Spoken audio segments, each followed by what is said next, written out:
আজকের গল্পের আসরে তোমাদের জন্য থাকছে গোপাল ভাঁড়ের চালাকি। গুলতে গুলতে এই গুলতে গুলতে গুলতে এত বেলা হয়ে গেল তাও পরে পরে ঘুমাচ্ছিস। তাড়াতাড়ি ওঠ, এই ওঠ, স্কুলে যেতে দেরি হয়ে যাবে। ওঠ, আমি কোথাও যাব না, আমার ঘুম পাচ্ছে। গুলতে যে শুয়ে থাকে তার ভাগ্য শুয়ে থাকে, তার খুব শুয়ে বলছে না আমার ঘুম পাচ্ছে। এই ছেলে হলো কি? কখনো তো এমন করেনি। ওর উপরে কি কোনো ভূত পেতনি ভর করলো? পুটি, ও পুটি, ওঠ মা। গত 7 দিন ধরে স্কুলে যাচ্ছিস না, বাড়ির কোনো কাজকর্মও করছিস না, এমন আলসে হয়ে গেছিস কেন রে? তোর কি হয়েছে মা? পড়াশোনা আর কাজ করে কি হবে মা? জানো না, পড়াশোনা করে যে গাড়ি চাপা পড়ে সে। ও মা, এ আবার কি অলক্ষণে কথা গো? কি রে পুটি, পুটি, পুটি রে, আবার ঘুমিয়ে পড়লি নাকি? এ কি আমার ছটপটে মেয়েটার এ কি হলো গো? ওর কি তাহলে কোনো কঠিন অসুখ হয়েছে নাকি গো? ট্যাপা, ট্যাপা, এই ট্যাপা, পুচকে, এই পুচকে, কি রে, কি কি রে, তোরা কেউ ঘুম থেকে উঠবি না? ট্যাপা, পুচকে, হে ভগবান। হং পং তুরন্ত জাগং নিদ্রা ভাগং ছটফটা সং পারাস নাসং ভূত প্রেত দুরাসং ব্রিং ব্রিং আকুং পাকুং জাগং জাগং জাগং। কি বুঝলেন তান্ত্রিক মশাই? আমার মনে হচ্ছে এই ভূত যে সে ভূত নয়, স্বয়ং বেম্বুদত্তি। একে তাড়ানো আমার কম্ম নয়, আমি চললুম। তান্ত্রিক মশাই, তান্ত্রিক মশাই, ও তান্ত্রিক মশাই, আমার ছেলেকে বাঁচান। হে ভগবান, তুমি আমার ছেলেকে বাঁচাও। দেখি মা, একটু হা করো তো। হ্যাঁ, চোখটা একটু এবার বড় করে খোলো তো। এবার একটু বড় বড় জোরে জোরে নিঃশ্বাস নাও তো। কি দেখলেন কবিরাজ মশাই? সবই তো পরীক্ষা করে দেখলুম, এ মেয়ে তো কোনো রোগই নেই, এ সবই হচ্ছে মনের রোগ। মনের রোগ? মানে পাগল? কিন্তু এই রোগ সারবে কি করে? যাগ্গে, আমি এখন চললুম। এইটে বলা খুব মুশকিল। আমি আমি এর আগে কখনো এরকম অদ্ভুত রোগ দেখিনি। তান্ত্রিক, কবিরাজ, রাজবৈদ্যে কেউই তো কিছু করতে পারলো না। এখন উপায়? সবাই শুধু ঘুমাচ্ছে আর ঘুমাচ্ছে। পাশ থেকে ওপাশ সবাই শুধু ঘুমাচ্ছে আর ঘুমাচ্ছে। এখন একটাই পথ খোলা আছে, মহারাজ কৃষ্ণচন্দ্র।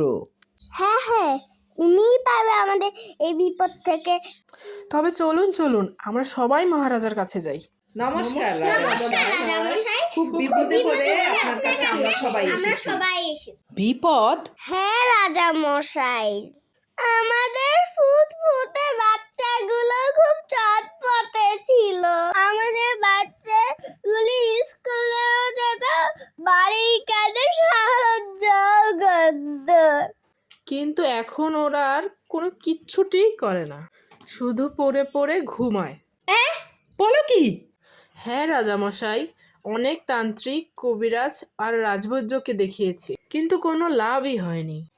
শুধু তাই নয়, বাচ্চারা কি বলে তা জানেন? কি কি বলে ওরা? বলে নাকি সবসময় ঘুমোলেই অনেক টাকা পয়সা পাওয়া যাবে। হুম, এই কথা তো বাচ্চাদের নয়, নিশ্চয়ই কোনো শয়তান ওদের সব মাথায় ঢুকিয়েছে। সে কি কথা? গতিমতেও ভালো থাকছে না। আমাদের বাচ্চাদের বাঁচান রাজামশাই, আপনি আমাদের বাচ্চাদের বাঁচান রাজামশাই, আপনি আমাদের শেষ ভরসা। আমাদের বাচ্চাকে বাঁচান রাজা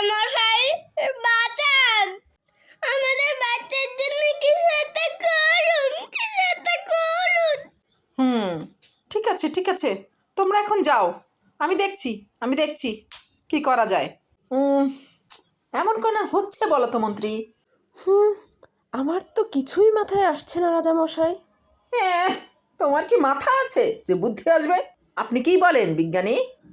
আগে আমার তো এমন অদ্ভুত রোগের কারণ জানা নাই। এই যে রাজবৈদ্য, আপনার কি মত? আগে হুজুর, আমিও তো কিছুই জানি না এই ব্যাপারে। হ্যাঁ, তাহলে তো এ তো বড় কঠিন সমস্যা। মনে হয় বাচ্চারা বড়ই ক্লান্ত, তাই হইয়াছে বাচ্চারা বড়ই শান্ত। তোমার ধারণা ভ্রান্ত, এরা এক একটা অপদার্থ। এদের দ্বারা কিচ্ছুটি হবে না। তুমি তো সব শুনলে গোপাল। আগে হ্যাঁ মহারাজ। বড়ই অদ্ভুত সমস্যা, এখন কি করা যায় বলো তো? দূর, হে আবার কোনো সমস্যা নাকি? বলো কি, এটা তোমার কোনো সমস্যা বলে মনে হচ্ছে না? না মহারাজ। আচ্ছা আচ্ছা আচ্ছা মহারাজ, আমাকে একটা স্বর্ণ মুদ্রা দিন তো। একটা স্বর্ণ মুদ্রা? না। দাঁড়ান, আমি একটু আসছি। গোপাল আবার কোথায় চলে গেল? এ এ আমি কি দেখছি? গুলতে তো সকাল সকাল উঠে গিয়েছে। গুলতে গুলতে এই গুলতে, কোথায় যাচ্ছিস রে গুলতে? আমার একটু কাজ আছে মা। ভগবান এতদিনে মুখ তুলে চেয়েছে, ছেলে আমার আগের মতো সেরে উঠেছে। উমা, আমি তো কি দেখছি গো, নিজের চোখেই তো বিশ্বাস করতে পারছি না। এ কি আমি সত্যি দেখছি? নিজের চোখকেই তো একদম বিশ্বাস করতে পারছি না। এই দেখ দেখ, আমি তো মানচিত্র পেয়েছি। হ্যাঁ, আমিও পেয়েছি। এই দেখ, আমিও পেয়েছি। চল যাই, এইগুলো দেখি এগুলিকে জোড়া লাগিয়ে কি করা যায়। এই দেখ, কি লেখা আছে এতে। এই অঙ্কগুলো কষলে আর মানচিত্র বরাবর গেলে যে বড় মাঠ পাওয়া যাবে, সেখানে খুললে অনেক স্বর্ণ মুদ্রা পাওয়া যাবে। ইয়া! এরপর ওরা অঙ্কের সমাধান খুঁজতে শুরু করলো। তারপর ওরা অঙ্কের সমাধান খোঁজার পর কোদাল নিয়ে মাঠের দিকে গেল। মাঠে যেয়ে কোদাল দিয়ে মাটি খুঁড়তে শুরু করলো।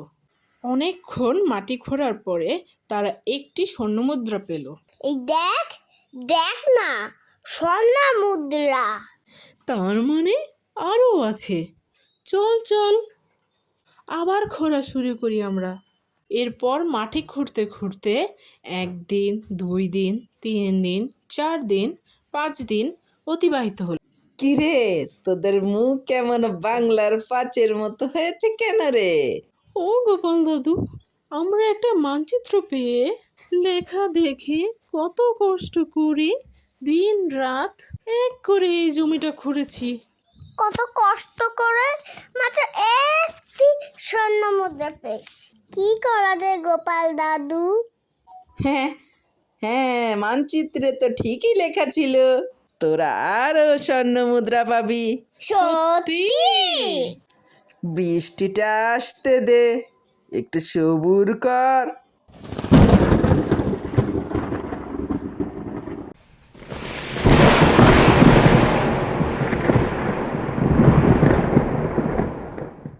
ওই দেখ, তোদের পরিশ্রমের ফসল। সত্যি গোপাল দাদা? আর এই ফসল দিয়েই তো রাজ্যের মানুষের পাতে অন্ন জুটবে, আর সেটাই তো সবচেয়ে বড় গুপ্তধন, বুঝলি তোরা? তাহলে এবার তোরা বল, ঘুমিয়ে থাকা ভালো না কাজ করা ভালো?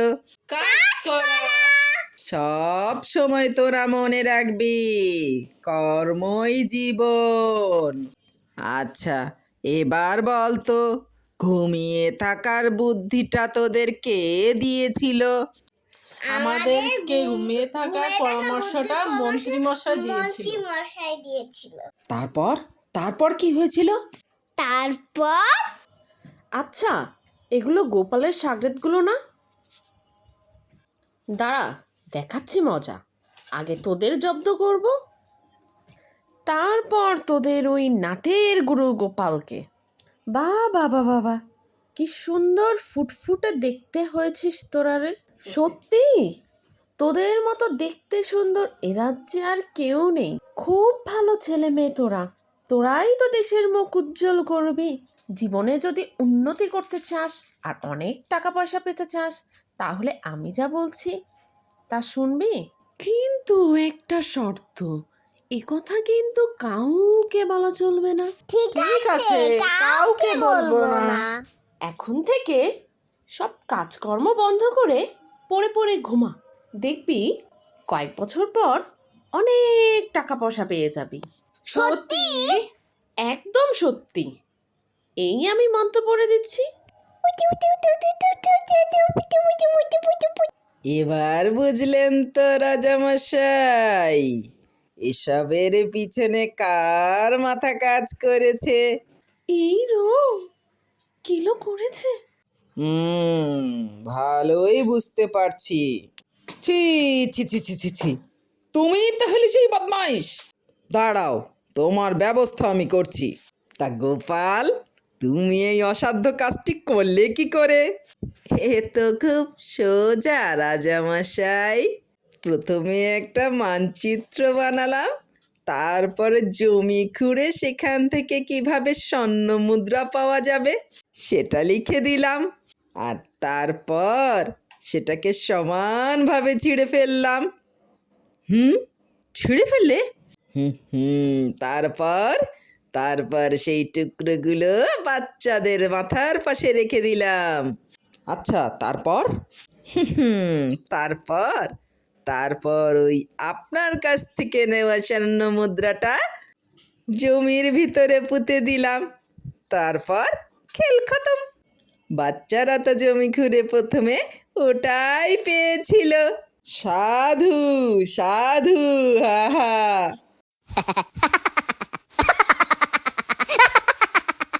তার মানে গোপাল দাদু তুমিই এটা করেছিলে?